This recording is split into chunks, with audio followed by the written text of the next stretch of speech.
Este é o Lance Total entrando em campo e você vai ver esgotados os ingressos para o primeiro duelo entre Vasco e Corinthians pela Libertadores. Éder Luiz alerta para o perigo de levar um gol do Timão. E mais, festa particular de Neymar pelo Tri acaba em confusão.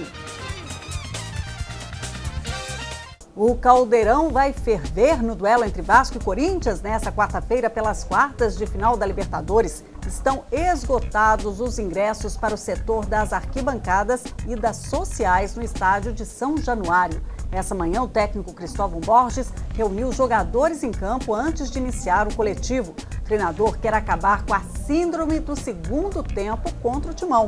Nas duas partidas diante do Lanús, tanto em São Januário quanto no estádio La Fortaleza, o time foi bem superior nos 45 minutos iniciais, mas depois caiu de produção. E a grande preocupação da equipe cruzmaltina é com a marcação forte do adversário. É uma equipe que defende muito, né? É igual a filosofia do Tite, né? Todo mundo marca, né? E é por isso, eu acho que não é só lá atrás, começa lá na frente, né? E realmente, para a gente passar, eu acho que a gente, do princípio, é não sofrer gol, né? Porque realmente é uma equipe que é difícil fazer gol neles, né? Mas eu acho que a gente está preparado, né? A gente já conhece o Corinthians, né? É um time que joga firme, joga duro na marcação, né? E a gente vai fazer de tudo para poder sair. O zagueiro Dedé, que está há mais de um mês fora dos gramados e não tem ainda data para voltar a jogar, foi submetido a um exame de imagem nesta segunda-feira. A expectativa é que o resultado, que deve sair nesta terça, ateste o fim da lesão na fíbula da perna esquerda e o zagueiro possa retornar aos treinamentos. Tite não está preocupado em esconder a equipe que irá enfrentar o Vasco. O treinador do Timão promoveu a volta de Jorge Henrique, que estava suspenso, no lugar de William. Com essa alteração, o Corinthians praticamente repete a formação que no Brasileirão do ano passado empatou com o Vasco em 2-2, também em São Januário. O Corinthians começará a partida com Cássio, Alessandro, Chicão, Leandro Castan e Fábio Santos, Ralf, Paulinho, Alex, Danilo, Jorge Henrique e Emerson Sheik. Foi uma formação que a gente utilizou contra o Vasco e outras mais, porém eu tenho a variação. Eu tenho o Emerson que pode jogar por dentro, por lado direito, por lado esquerdo, ele te dá essa versatilidade, né? Mas jogadores vivem um melhor momento técnico da equipe e preservá-los. Basicamente essa é a ideia.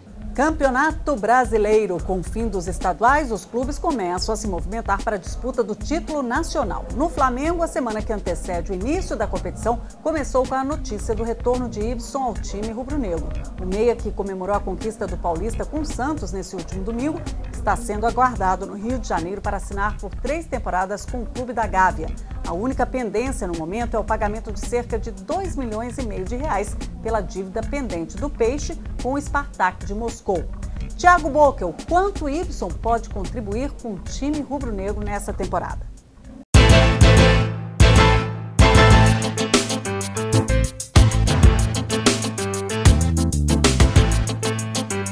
O Ibson pode agregar é qualidade, uma coisa que sobra no Santos e falta no Flamengo. O Flamengo hoje tem o Ronaldinho só, mas desde que o Thiago Neves saiu não tem um jogador que pudesse fazer essa função. O Ibson é o cara indicado para fazer isso. Então é uma contratação que vai melhorar significativamente o time do Flamengo. Ok, Thiago. E falando em reforços, a apresentação de Betinho foi adiada no Palmeiras. O atacante anunciado no sábado ainda não teve a situação regularizada e, por causa das pendências na documentação, terá de esperar para vestir a camisa do Verdão. Mesmo assim, Betinho treinou com o grupo nesta segunda-feira e chegou a atuar no time dos reservas durante o coletivo. Na atividade, o técnico Luiz Felipe Scolari testou Leandro Amaro no lugar de Henrique, suspenso em razão da expulsão contra o Paraná Clube. O treinador também chegou a testar um esquema tático com 3 zagueiros, colocando Roman entre os defensores. Nessa quarta-feira, o Verdão encara o Atlético Paranaense pelas quartas de final da Copa do Brasil. Lembrando que o Furacão perdeu a final do Campeonato Paranaense nos pênaltis na tarde desse domingo. Para o lateral Juninho, isso deixa a partida mais difícil. Eles vão vir com mais vontade ainda, porque perderam o título, estão machucados, né, vamos dizer assim, e querem continuar na Copa do Brasil. Nem bem terminou de celebrar a conquista do tricampeonato estadual, o Santos já se preocupa com a Libertadores, ou mais precisamente com Allan Kardec. O contrato do jogador que marcou um gol à la Fenômeno na decisão desse domingo termina 4 dias antes do jogo de volta de uma eventual final da Libertadores. Neymar também é sempre uma questão a ser cuidada, né? As notícias de que o Barcelona estaria preparando uma nova investida para levar o atacante voltar a circular na mídia. Bruno Cassucci, qual é o plano do Vasco para segurar Allan Kardec e Neymar?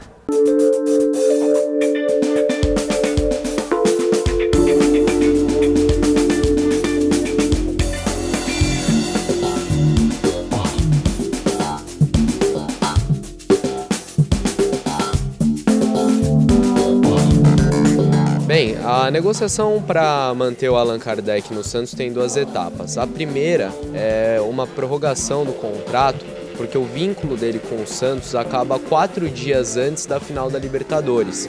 É uma situação parecida até com o que aconteceu com o Ricardo Oliveira na Libertadores de 2006, quando ele estava no São Paulo. Mas essa é uma questão mais fácil, o Santos entende que o Benfica vai aceitar isso facilmente. O problema maior mesmo é depois manter o jogador, porque o Allan Kardec está por empréstimo no Santos e o Benfica não aceita renovar esse empréstimo, o Benfica só topa vendê-lo. Porém, a pedida do clube português é um pouco alta, fora do que o Santos está disposto a pagar. O Santos, por sua vez, entende que o clube português também não tem muitas condições e também não vai utilizar o jogador se ele voltar a Portugal. Então, uma negociação complicada que deve se intensificar nos próximos dias e que a gente deve ter novidades em breve. Quanto ao Neymar, não tem nem muito o que falar, o Santos já fez a parte dele, acredita que está cercado de todas as garantias que vai conseguir mantê-lo até 2014 e conta também com o interesse do jogador. Em todas as entrevistas e todas as vezes que vem a público se manifestar, o Neymar deixa claro que não sai antes da Copa. Então acho muito difícil, mesmo com uma nova investida do Barça, que ele saia agora ou em 2013. Acho que antes da Copa o Neymar não sai. Ok, Bruno. E a CBF liberou os santistas Rafael, Ganso e Neymar do amistoso da Seleção Brasileira contra a Dinamarca no dia 26 desse mês, em Hamburgo, na Alemanha. Com isso, o Peixe poderá contar com o trio na partida de volta contra o Vélez, na Vila Belmiro, pelas quartas de final da Libertadores no dia 24. O craque Neymar comemorou muito a conquista do Paulistão no Morumbi, na Vila Belmiro e em uma boate na cidade de Santos. Segundo o site da UOL, a festinha particular da Joia do Peixe foi bastante concorrida, principalmente pelas Neymarzetes.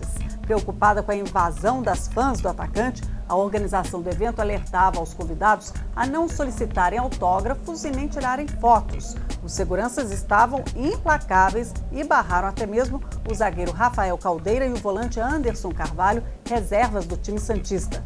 Após um disse-me-disse, os dois foram liberados para entrar. A disputa para chegar aí na balada era tão grande, para sobreviver lá dentro também. Segundo algumas convidadas que saíam para fumar, a festa tinha 10 mulheres para cada homem. As meninas estavam tão agitadas que acabou rolando uma briga entre algumas delas que trocaram pontapés e foram ao chão na boate. Imagina que cena. Bom, depois disso tudo, as moças foram convidadas a se retirarem do local e uma delas acabou, coitada, perdendo a sandália. Que barraco, né? Bom, uma notícia animadora para os clubes do Brasil. A pedido da Confederação Brasileira de Futebol, a FIFA vai alterar a janela de transferências do país. Em vez do período de 1 a 31 de agosto, agora será de 20 de junho a 20 de julho. Rodrigo Cerqueira, o que essa mudança pode ajudar os clubes brasileiros?